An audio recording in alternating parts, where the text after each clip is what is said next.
Everyone. Hi everyone, this is Tim Kessler from holidaytomalaysia.com, and in this video I'll be talking about essential iPad apps that you should have if you're traveling around Malaysia.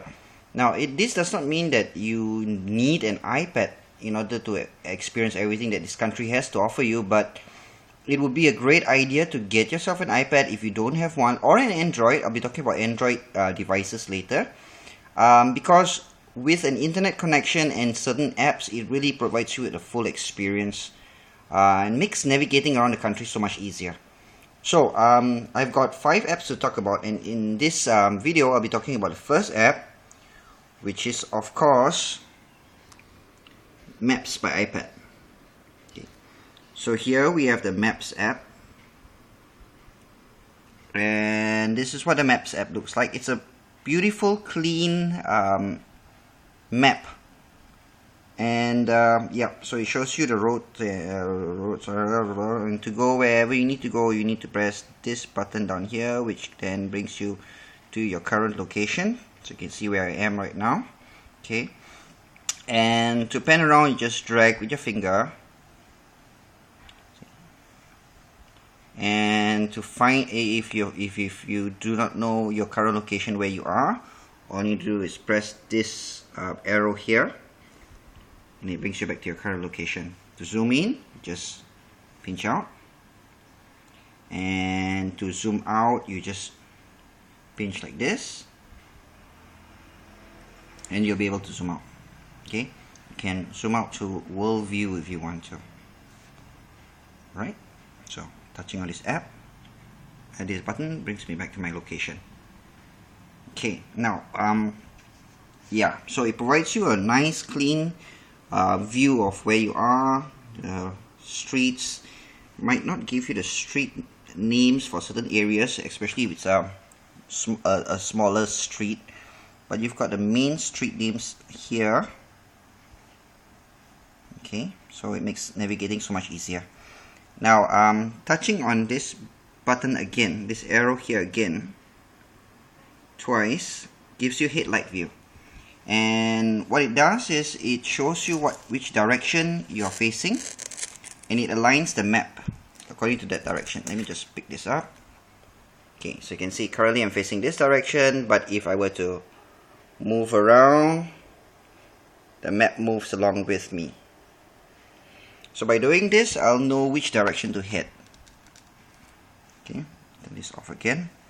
Okay, yeah, some of the cool features, apart from the zooming in and zooming out, you've got a search bar on the top here.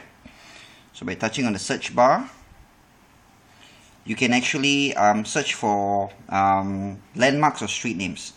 For example, if I were to look for museums, so key in M-U-S-E-U-M, museum, and then I click on search. What it does is it shows me all the museums that are close to me. Okay, so right, I'm here in Malacca. Let me zoom out a bit. Okay, search for museums again. Yeah, currently showing the museums around Kuala Lumpur. This map app is no longer integrated with Google Maps. It's actually Apple's own map app, so they're still working on it, but it's still okay. So yeah, so these pins actually show me all the various museums that are around the Kuala Lumpur area actually. Okay, so if I want to know more about it, if I touch on the individual pins, it shows me what are the names of the museums, and if I want to know more about them, I would just have to touch the eye.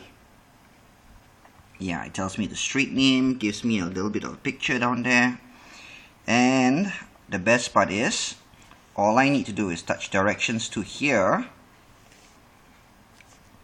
From a route, the start location would be my current location, and I click route. Yeah, it will then calculate, yeah, this is a safety warning.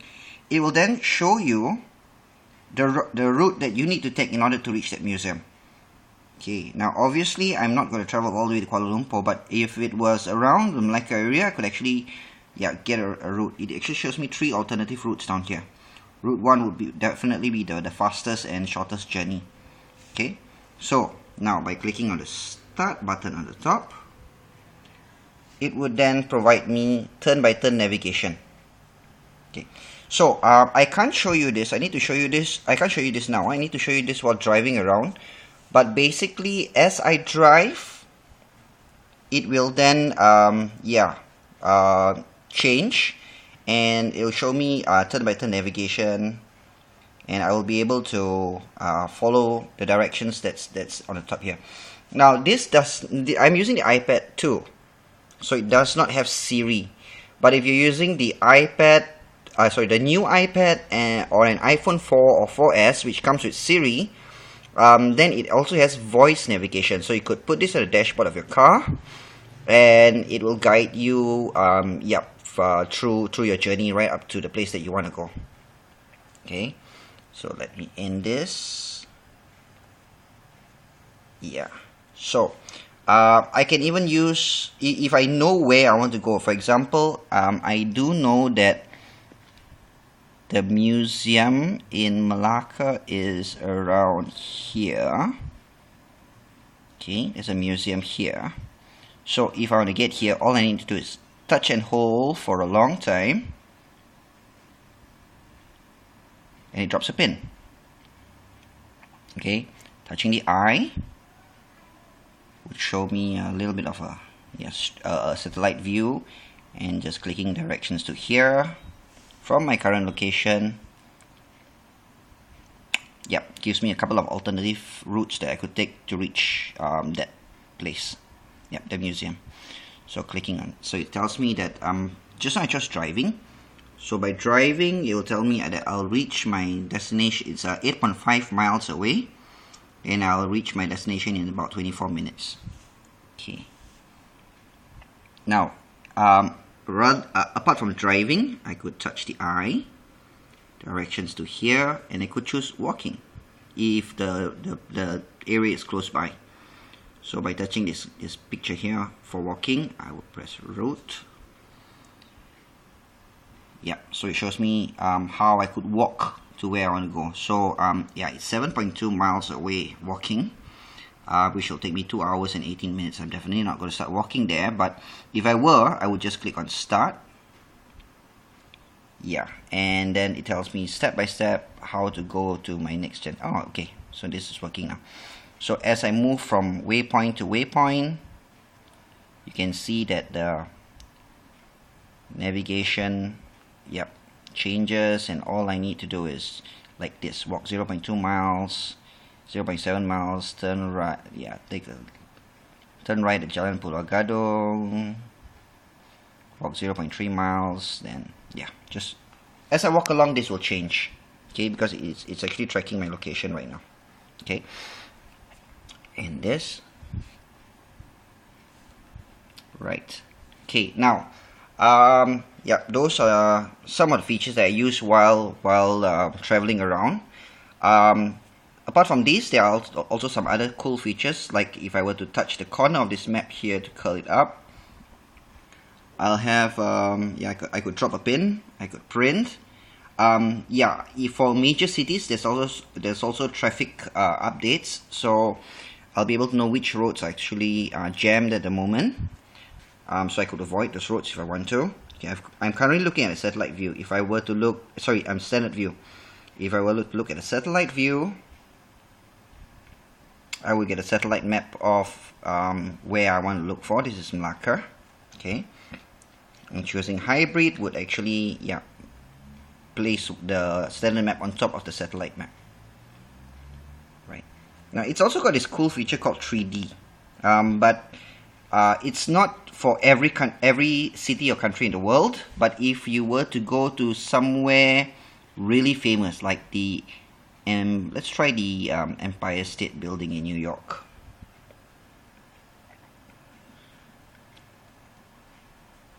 Okay, let it load up a bit. This is using internet, so you need to have an internet access for this. Right, my internet access is really slow. Okay, So this is the Empire State Building. Now, yeah, if I were to zoom in to the Empire State Building and let it load,